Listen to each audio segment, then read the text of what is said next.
Bonjour à tous.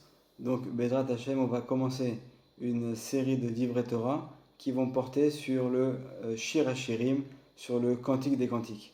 Donc, ce texte qui a été écrit par le roi Salomon et qui est assez peu connu du grand public, on va essayer, Bezrat Hashem, de dévoiler ce texte grâce aux enseignements du Ben Ishraï.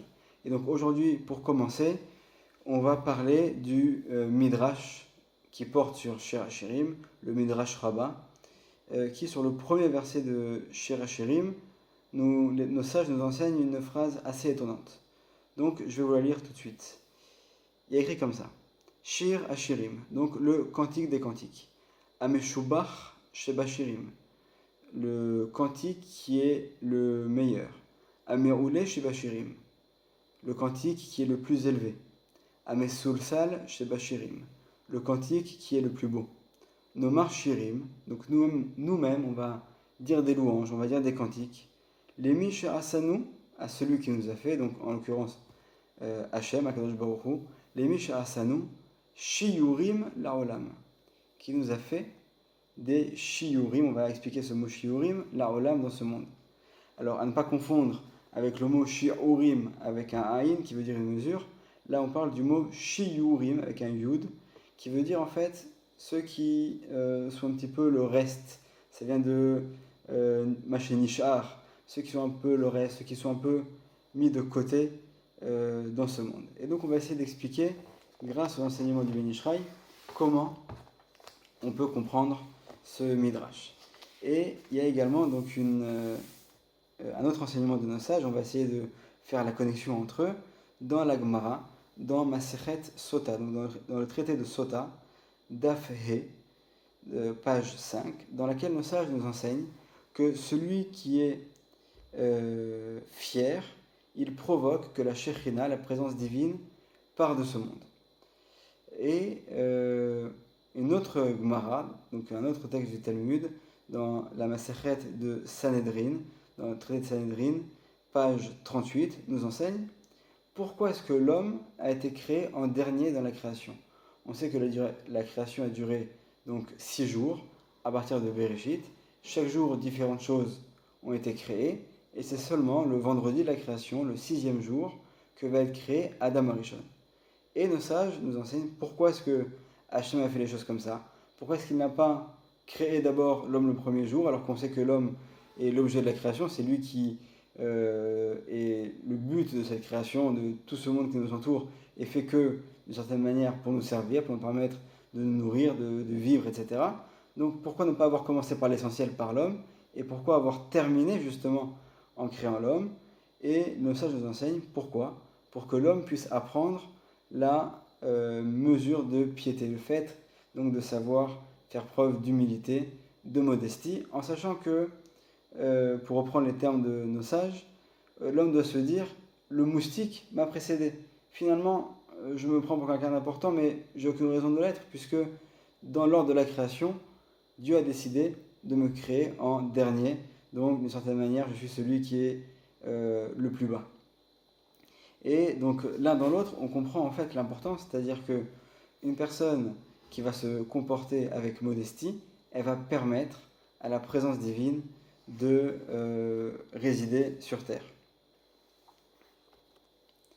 Alors, une autre question également qui se pose, c'est de savoir, nous qui sommes des êtres limités, de quel droit on pourrait se permettre de louer Hachem. Donc là, on parle du Cantique des Cantiques, c'est une louange pour Dieu. Et nous, en tant qu'hommes, de quelle manière on se permettrait de louer Hachem, puisque Hachem est illimité, il est infini, il nous dépasse, on ne peut même pas se faire une idée de ce qu'est Hachem, on peut juste un petit peu percevoir sa manière de se manifester dans le monde, mais on ne peut pas comprendre lui-même d'une certaine manière. Donc nous qui sommes des êtres limités, comment est-ce qu'on peut louer Hachem qui lui est illimité, puisque forcément on pourra dire toutes les louanges qu'on veut, elles ne seront jamais suffisantes pour représenter Hachem. Donc cette question, on va tout de suite donner la réponse et donner plusieurs exemples. Donc en fait, il faut savoir que nos sages aussi nous enseignent que lorsqu'une personne est devant nous, on ne doit pas lui dire tous les compliments qu'on pense sur elle. Même si j'ai en face de moi quelqu'un à qui je veux dire des choses bien, des choses positives, le complimenter, etc., je dois savoir que il faut faire preuve d'une certaine réserve.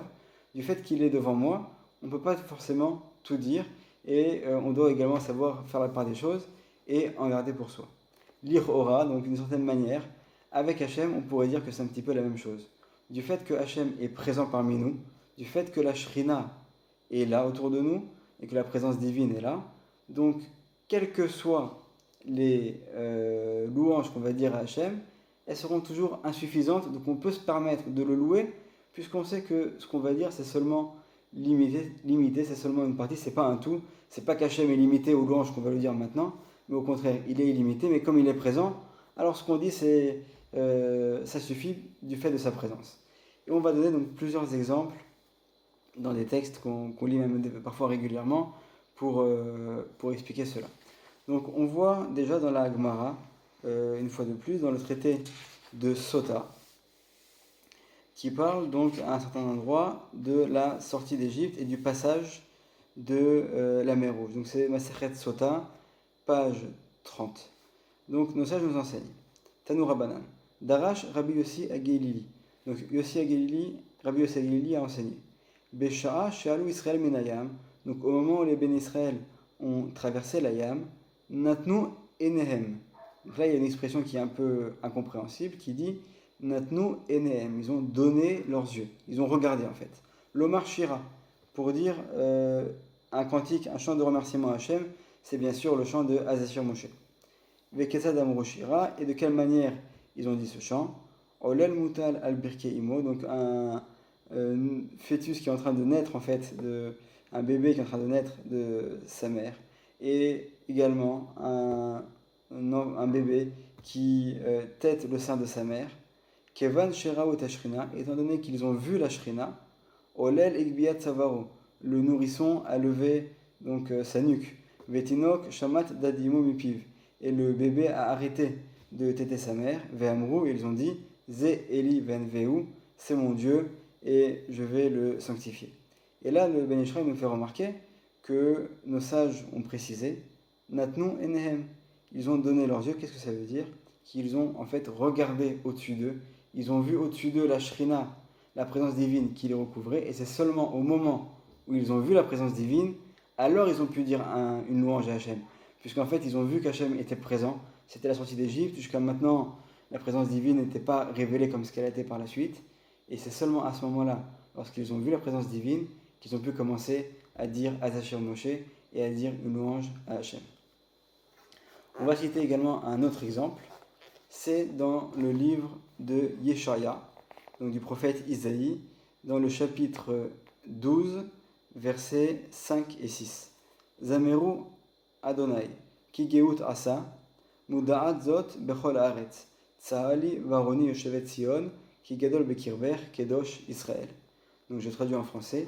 Chantez Hachem, il a fait des choses glorieuses, qu'elles soient divulguées par toute la terre. Triomphe et chante, toi qui habites Sion, car il s'est montré grand en toi, le Saint d'Israël. Comme nous dit le Ben Ishraï. Donc de quelle manière on peut chanter Hachem, de quelle manière on peut louer Hachem pour les choses glorieuses qu'il a fait, c'est seulement parce qu'il y a écrit Ki gadol bekirber kedosh Israël, car il est grand bekirber en toi. Donc du fait qu'on voit Hachem en nous, on peut se permettre de le louer. Un autre exemple également, qu'on va citer, ce sera le dernier pour aujourd'hui, c'est dans la Haggadah de Pessah. Dans la Haggadah de Pessah, on dit les fichar, donc on lève notre verre bien sûr, c'est le deuxième verre juste avant de le boire, et on dit les fichar anachnu chayavim, donc par conséquent on est obligé, les hodot, les halel, les shabeach, les fa'er, les romem, les hader, ולקלס למי שעשה לאבותינו ולנו את כל הניסים האלו, הוציאנו מעבדות לחירות, ומשעבוד לגאולה, ומיגון לשמחה, ומאבל ליום טוב, ומאפלה לאור גדול, ונאמר לפניו, Alléluia.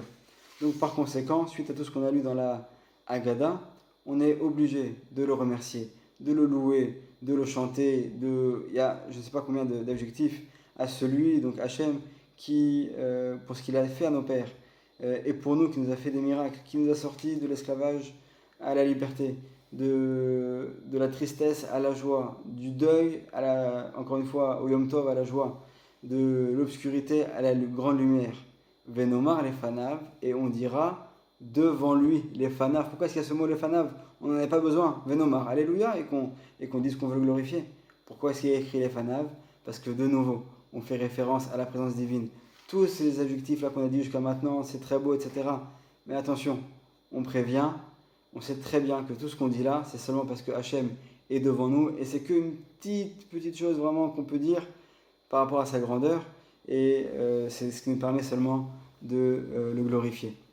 Et si donc on peut dire tous ces textes, si on peut chanter Hachem et si on peut louer Hachem, c'est que d'une certaine manière, donc c'est qu'il est constamment présent. Et c'est que sa présence est omniprésente, et donc il est omniprésent, que sa présence est partout. Et donc tous ceux qui auraient voulu dire qu'il y a eu, Dieu préserve, un divorce entre guillemets entre Hachem et son peuple, ça ne tient pas la route, puisque forcément on a l'obligation de prier, on a l'obligation tous les jours de glorifier Hachem, ne serait-ce que dans la Hamida, etc., et dans tous les textes qu'on va lire, dans les textes également des prophètes, là on voit aussi dans la Haggadah.